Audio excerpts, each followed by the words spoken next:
ورب الكعبة إذا مننغدر أو بينسب علينا أو بينغلط علينا لأفضح شلون آخر ترند انتو عاملينه تمثيل، وبالإثباتات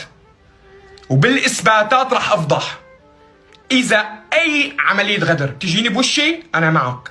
إذا بتنغدر وأنا بعرف انتو شلون بتغدروا، شلون بتبعتوا الناس تغدرنا، وانتو عملتوها قبل بمرة وعملات عيوني.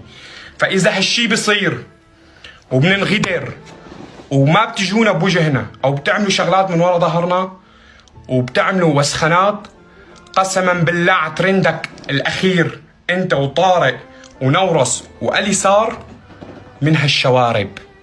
إذا ما راح طلع كل شيء وبالإثباتات وبصوتك وصوته شلون عم تعترفوا إنه هذا الترند تمثيل، وشلون عم تضحكوا على المراهقين والناس اللي حبتكم على أساس إنه عفوية.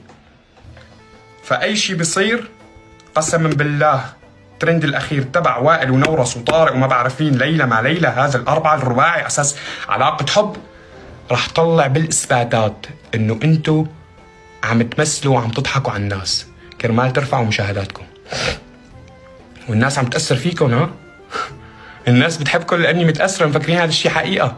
لا، هذا الشيء مو حقيقة حبايبي، هذا الشيء مو حقيقة قسما بالله بالإثباتات.